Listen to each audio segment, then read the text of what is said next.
Side Hustle Show 158, how to find your first Amazon FBA private label product. These are tips from a seven-figure Amazon seller.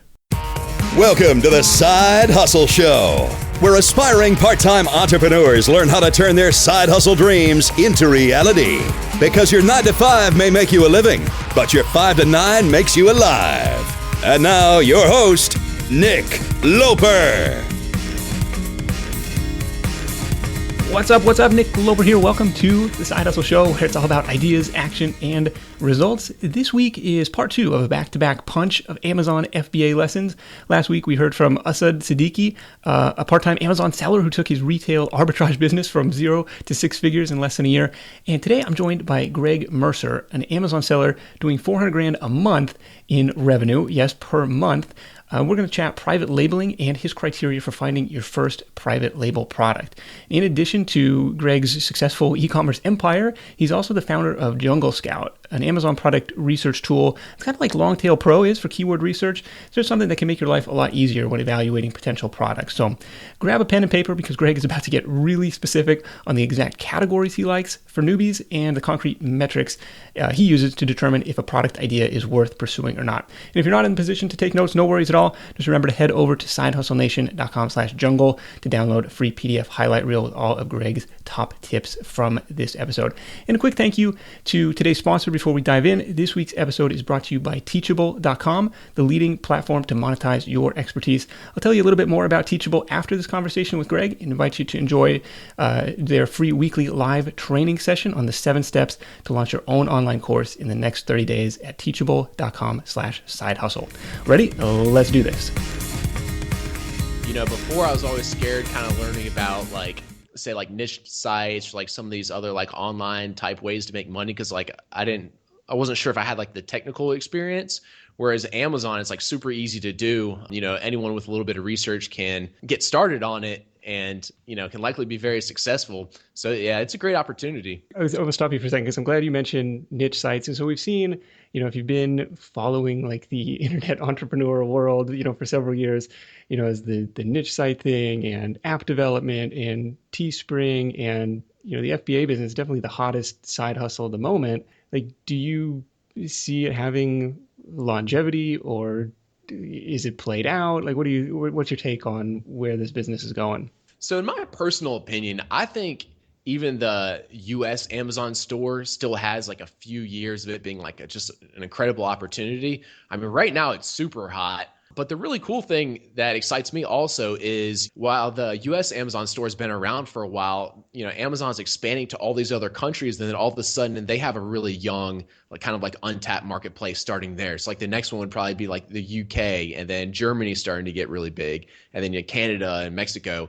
And we'll talk about it a little bit on the show today, but since you're shipping to their distribution centers in those countries, it's easy. It doesn't matter where you live in the world. You could sell in the US store or one of the other marketplaces. So I personally do think it has a lot of longevity left in it. I think it's going to be a good opportunity for years to come. Okay. I mean, e-commerce only continues to grow. I do very little shopping online. I imagine many of my peers are the same way, or very little shopping in stores. I imagine many of my peers are the same way. And even as e-commerce matures in the States, it's still growing, it still has lots of room to grow everywhere else. And I think it's important to point out that this is a business you can run from anywhere. Greg is running this business currently from the beach in Brazil, it sounds like. So a pretty cool opportunity. Yeah, absolutely. Yeah, the Amazon business that I currently take place in is what a lot of people are calling a private label opportunity or white label opportunity. So what I'm doing now and what works really well is I am purchasing units from a factory, usually in China. I'm putting my particular brand name or label on them and then selling them currently in the US Amazon store. What I'm not doing is, other people are doing this, is going out to local stores, buying clearance items and selling them on Amazon, or I'm not anymore purchasing from wholesalers, say for instance, Black & Decker, these, already well-known name brands, and reselling that type stuff on Amazon. So I'm actually creating my own brand and selling on Amazon. Okay. And the major advantage of that is then you control the listing on Amazon. So unlike eBay, where even if 100 people are selling the exact same product, that's all going to be on the same listing as opposed to a whole bunch of different listings like it would have been on eBay or is on eBay. So if you have your own listing, then you can control the price, the pictures, and you can, put forth effort into making that a better listing. So my experience with FBA so far is what you described, is this like retail arbitrage, like going to the local store, trying to find stuff for cheap that's worth more online. And I've been kind of going through a little bit of product research for like, okay, what could like if I want to break into private label, what's my next move? Like how do I figure out, what would be a good product to try and sell? Yeah, so there's a few different things. Keep in mind, since these items will, be manufactured overseas, likely in China, that has a lot to do with the type of items that, are good candidates for this type of model. So some of the things that I personally look for is I like to find small and lightweight items, and I like to find items that fit in the size like a shoebox. The lighter, the better. And, I'm usually not going to sell stuff if it's over more than like a few pounds. And that's not only from shipping from China to the States, but also, Amazon's going to charge you higher fees if they're shipping a heavier item. I look for something that's simple and not easily breakable. So again, these items, keep in mind, they're being shipped all the way from China. If it's an item like, say, like a glass vase, like the chances of that being broken, being shipped all the way here and then to Amazon and to the customer is a lot higher than something, say, if it's like made of like silicone, or we just launched a product like bamboo marshmallow sticks. It's like those are really difficult to break, right? Unless this box gets like snapped in half. Okay. So I look for something simple, not easily breakable, not a lot of moving parts. Again, if it's, say, like a cuckoo clock, that has like tons of moving parts, and the chances of that breaking or not being manufactured to the right tolerances are a lot higher, and you have a lot more like quality control or quality assurance issues. Whereas, again, if it's just something really simple, it's like hard to mess up, hard to break. And then I also look for items that are going to sell for about like $20 to $50. I found is my sweet spot. Okay. The reason for that, if it's too inexpensive, there's just not enough room to profit. Like if I'm selling like a $12 item, Amazon's probably going to take like $4 of that in fees. That leaves me $8. By the time I order something from Amazon, ship it in, it's going to be at least a few dollars, $3, $4. So you just have to sell a lot of units if you're only making, a few dollars profit on each one. Whereas if you're making 10 or 15 or $20 profit on each one, by selling the same amount of units, it's just a lot easier to, make good money. Okay. And then a couple other just little things I look for. Definitely want to avoid any type of like patented products or licensed products, or I should say not licensed products. For instance, if it has, like your NFL team logo on it, but it's not legitimately licensed, you don't want to sell that. And then I also stay away from items that are like potential high liability. So like easy to like cut you or burn you or whatever, and that kind of thing. So those are, all those criteria, just whenever, those are all the things that I look for when I'm looking for a good product to sell using the private label model. Cool. So there's definitely a sweet spot in there that fits in the shoebox, $20 to $50, and is not going to burn somebody, not going to cut somebody. Like with the marshmallow roaster example, like was that something that you invented, or just like how did you come upon that one? Yeah, good question. So it's not at all. We launched this product publicly. If you go to our blog, you can kind of follow along with a little bit. But all they are legitimately just bamboo sticks, 3 feet long, with a little point at the end. It's a pack of 110 of them. And so we didn't invent this, it's just a bamboo stick that you put a marshmallow on. Okay. It's selling for $28, and it's pretty cool. We just launched it. I think it's a few days over a month, because we did a 30-day update a few days ago, and we sold like 245 units the first month, which is usually like your slowest month. So it's pretty good at like roughly $8 profit each one. You can do the math, and it's like, that's, over $2,000 in profit the first month, which is pretty cool. But to find those items, again, like I'm not inventing these items. These are items that are already being manufactured. I'm not like having to create a mold for these items or, send over like drawings that I did. These are items that are already being manufactured by factories. You just have to locate the opportunities, find, the factory, and then so on. Okay, so I'm on the Jungle Scout blog, and you can read about the Jungle Sticks is the brand name you've created for the marshmallow roasters. Yep. Perfect. Well, let's dive into that. So do I start my search on Amazon? Like I'm looking for product inspiration on Amazon itself, because that's how I'm going to know what's moving already? Yeah, that's exactly right. So I have like an engineering background. I'm a big fan of just like going by the numbers, by the data, as opposed to like gut feeling of what I think is going to be like the next hot product, So I don't try to reinvent the wheel. I just want to sell what's like already selling well and what people on Amazon are already searching for, right? So that's how we found this, or that's how I find other products, is I'm just looking for items that are there's already a lot of demand on Amazon. Because keep in mind, I'm not like driving outside traffic to these listings or anything. These people are all just searching on Amazon, finding my item and buying it. So I want to find items that people are already searching for, yet there's not too much competition that I can still get ranked up there in the top few items.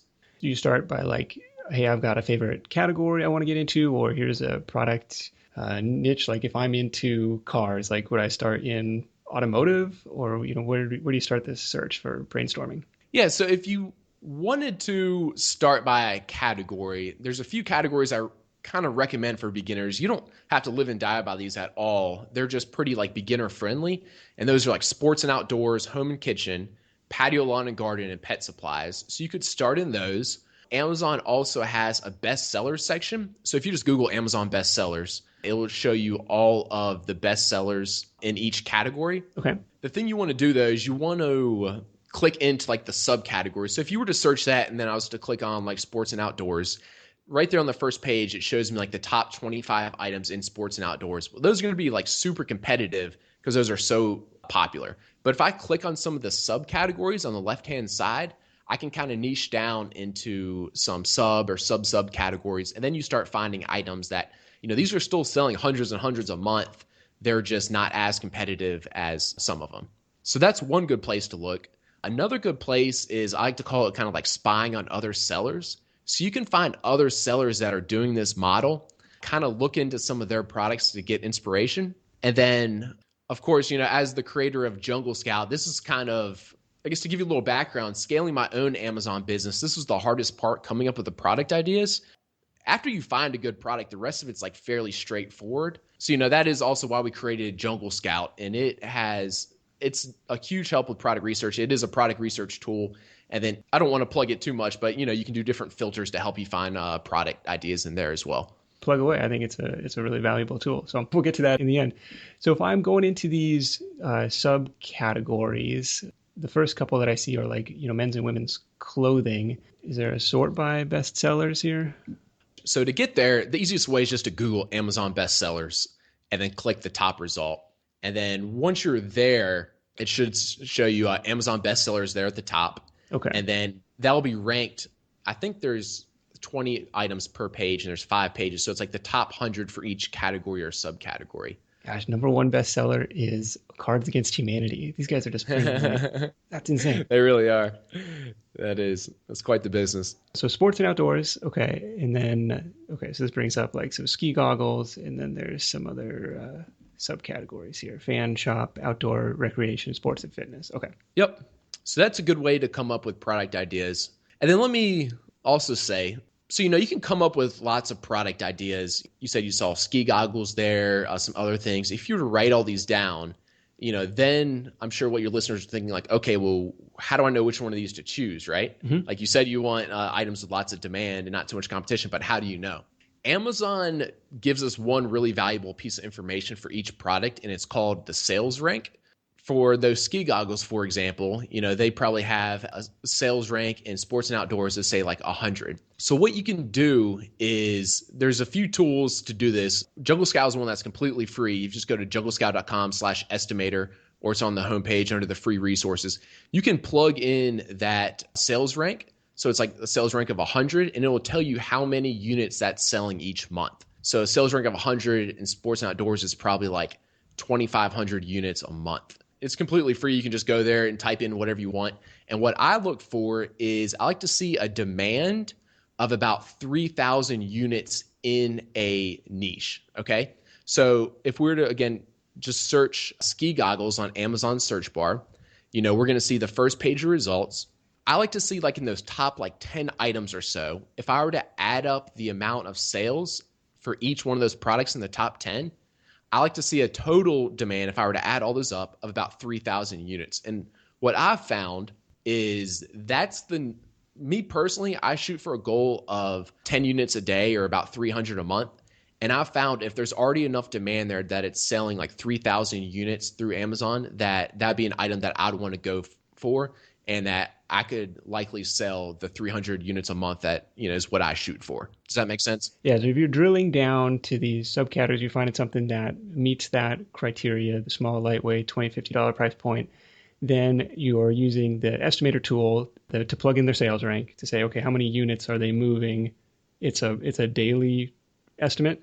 That gives you a monthly estimate. Okay. So you're trying to find, and then you search the top 10 for that item, or just search that item and then plug in the top 10 results and see how many combined units they're selling. Yep, and that's just the rule of thumb I use. Of course, again, you don't have to live and die with it, but I found that it works really well, if you're shooting for the same thing as I am of about 10 items a day. If you find that the demand is way higher than 3,000, is that a good sign or a bad sign? Yeah, so I guess that kind of brings me to like my next step is the first thing I look at is there enough demand, right? So more than 3,000 units is good, but now we also want to find something that's not too competitive, right? Okay. So on some of the items, like let's say like garlic press, you'll probably find the demand is like 10,000 items.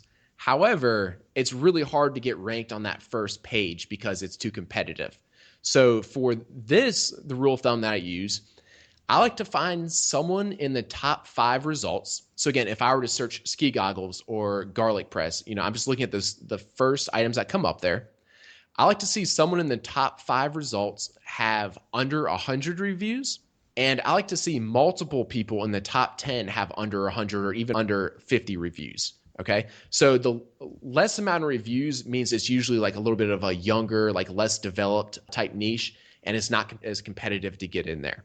So if I search for an item and the top 10 results all have like 300, 500, 800, 1,000 reviews, that's what tells you that that's really competitive. That's really like a mature keyword or mature niche. So that's a really like difficult one to ever get ranked into. So that's how you kind of find that sweet spot. You're looking for something that has enough demand, but not too much competition yet. And these unicorns, they still exist? Oh, absolutely. Okay. So this is actually really good criteria to try and, this is to prevent you from like making a wholesale order, making a manufacturing order, and potentially getting burned, like, and not being able to sell that because it's like, hey, look, this is too competitive. I can't get enough attention. If I'm going to rely on Amazon for like this internal search traffic, like then I'm in trouble. Yeah, exactly. So yeah, that's the criteria I use. That's worked out really well for me, and I know thousands of others. So what's next? Say you find something that looks good based on this criteria, or a product category that looks good based on this criteria. Is your next step to like head over to Alibaba and see who's making it? Yeah, that's exactly right. So for instance, when we did our marshmallow sticks, all I did next was I went over to Alibaba. I searched for bamboo sticks or like bamboo skewers or something. And you'll find that like almost anything you could ever imagine is on Alibaba. It's crazy. The first time I searched this, I remember like my mind was just blown. These are all factories around the world, mostly in China, that are creating this stuff. And then this is just how they advertise that, that they're a factory that makes that item. So, if I went on there and searched the marshmallow sticks or bamboo sticks, there was like probably like 100 factories that make bamboo skewers or bamboo like chopsticks or bamboo whatever. And these are the type of factories that already have the machinery and the raw materials and all that kind of stuff to make bamboo sticks. Okay. If I was searching for like garlic press or ski goggles, again, you'd see like if I were to search ski goggles, there's probably like hundreds of results. And then again, those are the factories that already have the molds and the resources and the tools and everything to make that item. Okay. Like just on the ski goggle thing, would that one stress you out? Because that's kind of like a brand loyal thing. Like there's a lot of big marketing budgets between, the top sellers there. Yeah, so I do go for items that are like have less brand loyalty, right? So like I usually stay away from like clothing items, like for instance, like my bamboo sticks, like who cares who makes your bamboo sticks, right? But, if it's like a t-shirt, it's like, I probably want like the Under Armour one, not the knockoff one, right? So you've been doing your keyword search over there. In the past, I've been recommended like, okay, make sure they're a gold supplier, make sure they have like escrow enabled or something. Like, do you have any criteria like when we're trying to narrow down these suppliers? What I normally do is I have just like a little template I use that just like introduces myself. I say what I'm interested in. I ask some basic questions like, do they have an MOQ, what the pricing is? Like if I'm making custom packaging, I can ask them about that. And then I'll just copy and paste that same template, send it to like a ton of suppliers, like 10 or 20 or however many I can find. And what you'll find a lot of times is a lot of them don't email you back right away, or their English is really poor. And, right off the bat, it'd be really difficult communicating with them. And these are all things that you can kind of rule them out right away. Or some people might say, yeah, we have the bamboo sticks, but you have to order a whole container full at a time. Like the minimum order quantity is like 1 million. It's like, okay, well, like we're not a good fit. I'm looking for smaller orders than that.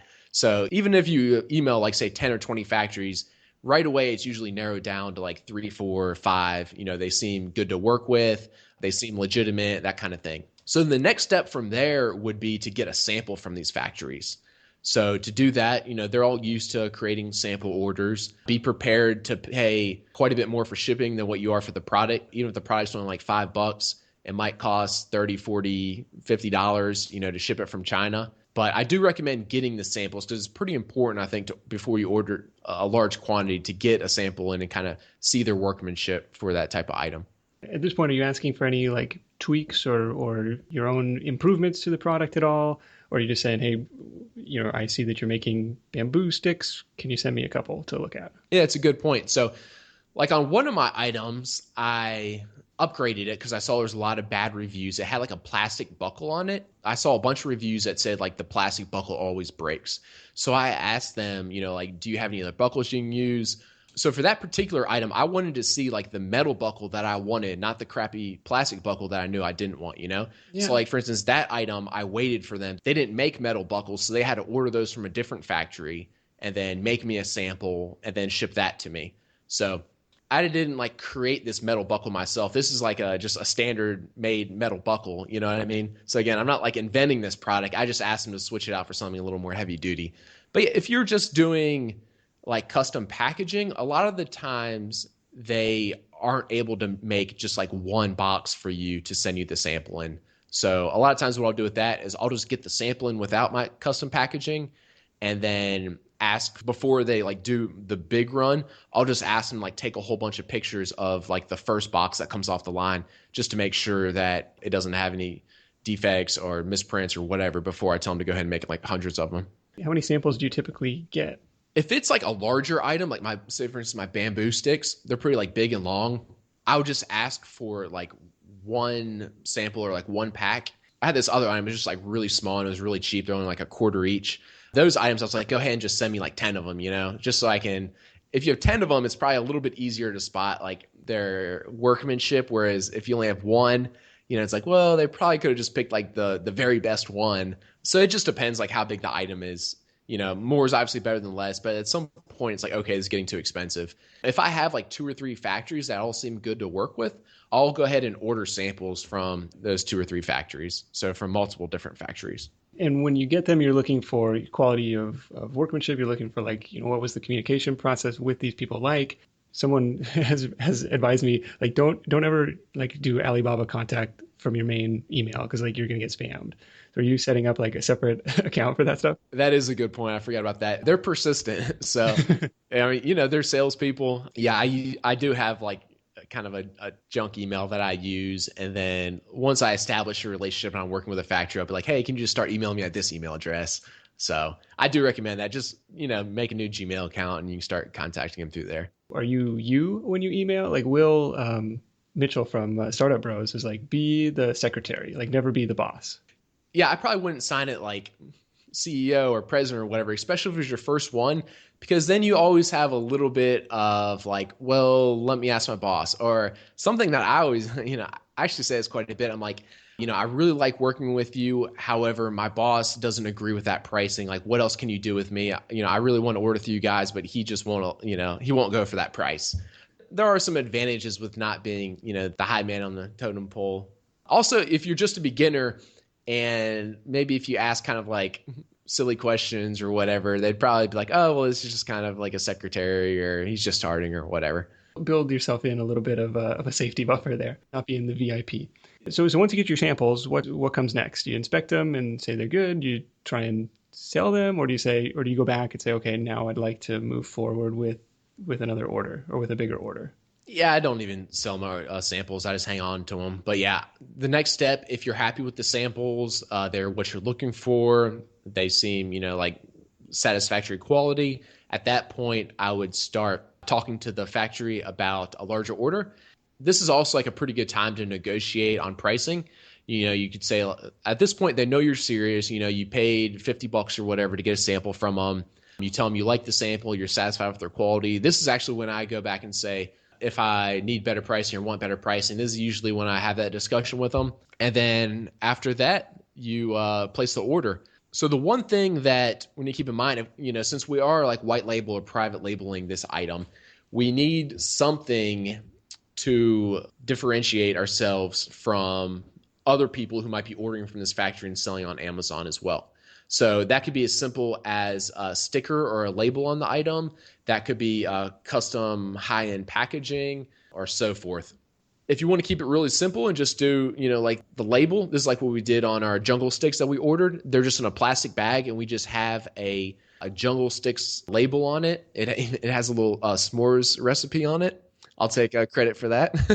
Other than that, it just has an FNSKU barcode, which is what Amazon uses. And that's it. That's a really simple one. On the opposite end of the spectrum, I have a few items that are like a little bit like higher end items. And I've actually like made like nice boxes to put those in. Like they remind me, like when you buy like an iPhone, right? It's in like a really like high quality box. It's like before you open it up, it's like, man, I know this is going to be nice. Like on the opposite end of the spectrum, I've like done boxes like that. You could go either way, but this is a requirement, especially if you're going to be like it needs to be labeled as your own brand. Like come up with some logo, come up with some brand messaging. Does the factory do that stuff for you? Like, hey, we will make the box for you, or do you have to kind of coordinate between a couple different suppliers? Yeah, so the factory, they're not going to do the design work for you. But a lot of times what they will do is they'll give you, or they'll always do this, they'll give you a template of a box that they're already using. So it would just be like an outline in like Adobe Illustrator format. Okay. And then what I recommend, and unless you're really good at this, is just to hire someone like off Upwork for a small fee and just have them design the packaging for you. You won't want the factory designing the packaging. That's not their bread and butter. Right. So yeah, it probably wouldn't turn out very good. And I don't even think most of them kind of like offer that service. It's just expected that you do that, kind of on your own.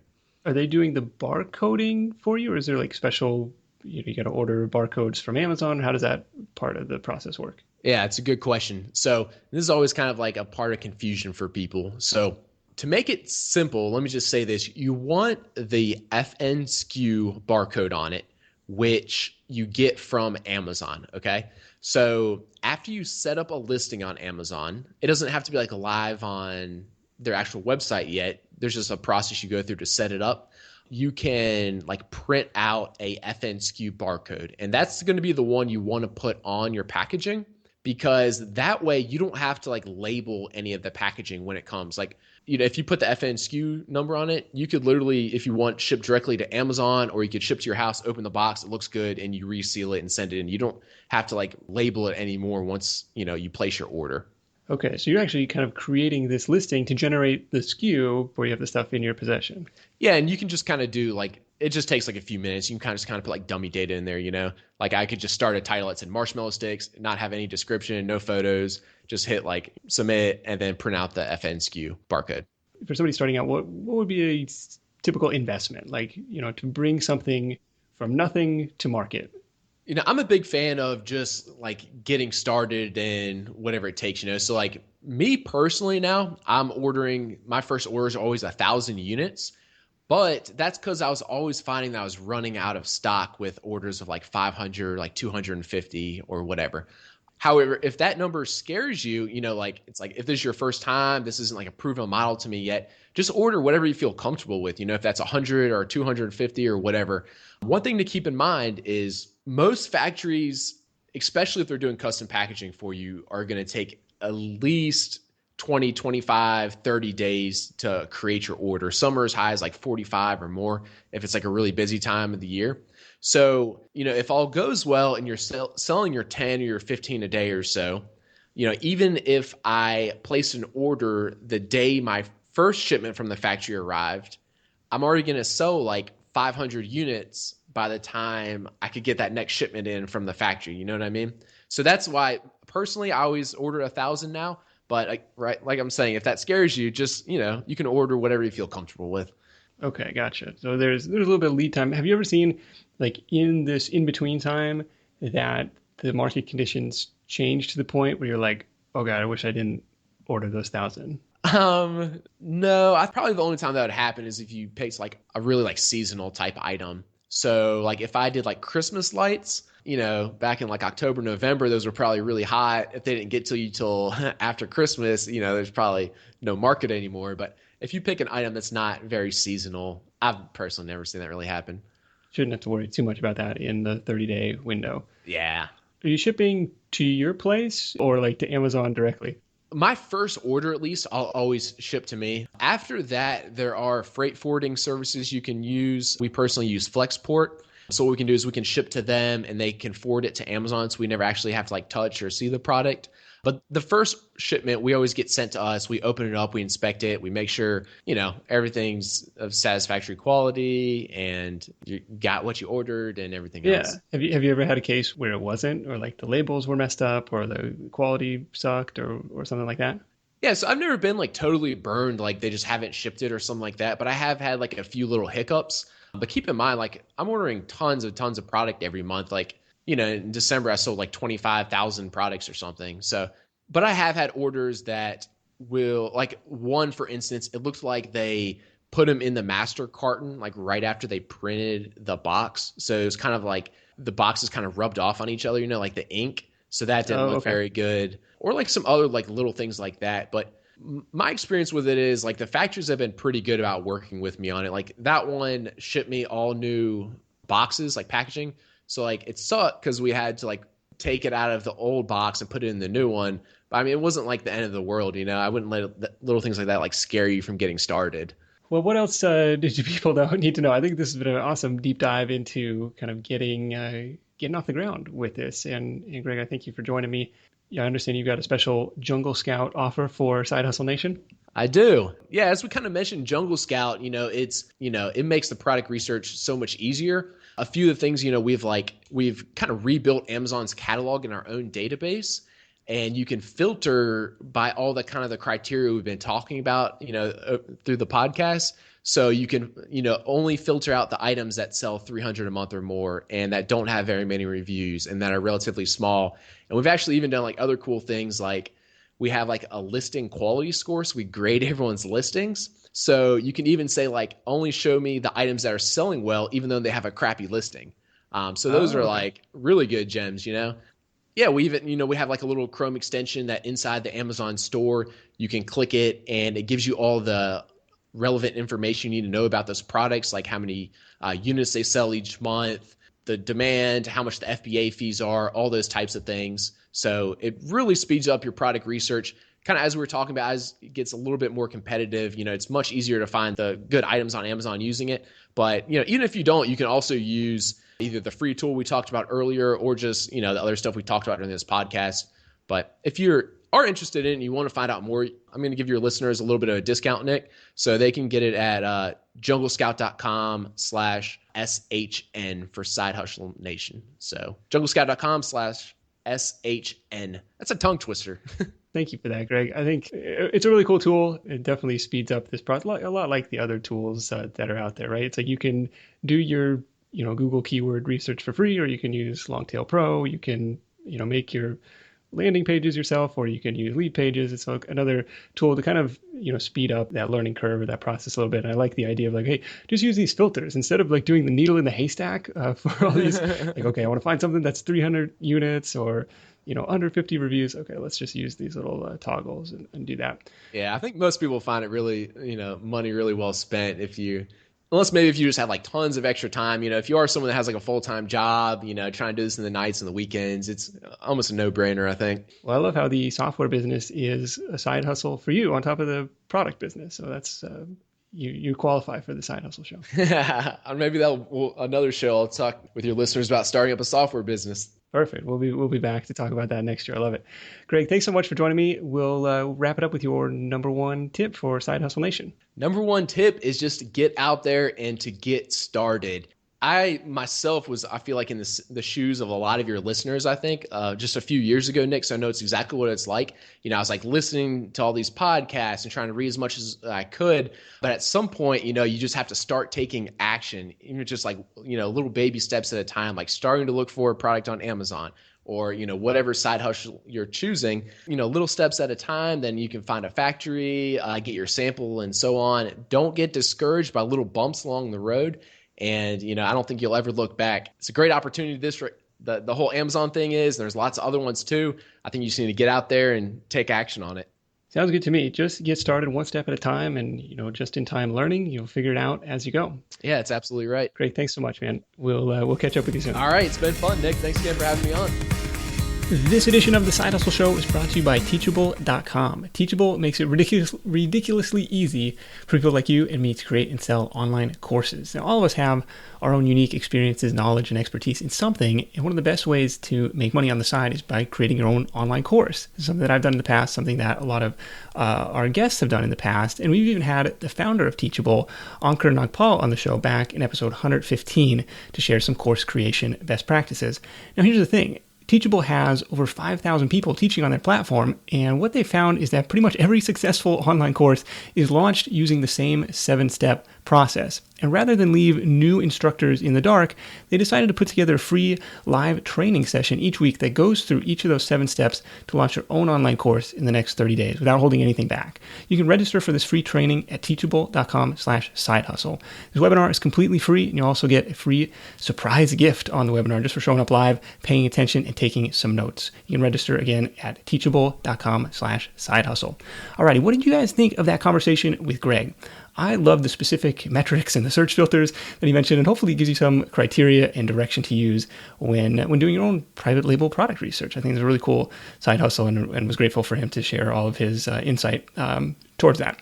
Now, it was interesting for me to hear nearly the same advice at the end that Asad gave us last week, and that was just to get started. Like, no one is an expert at the beginning, but you learn as you go, and you figure out ways around the obstacles as they come up. I want to share that all the notes and links from this episode are at sidehustlenation.com/jungle, and while you're there, you'll also see an option to download the free PDF highlight reel document with all Greg's top tips to get started as a private label seller. Thank you so much for listening. Until next time, let's go out there, make something happen, and I'll see you in the next edition of The Side Hustle Show. Hustle on. Thanks for listening to The Side Hustle Show at www.sidehustlenation.com.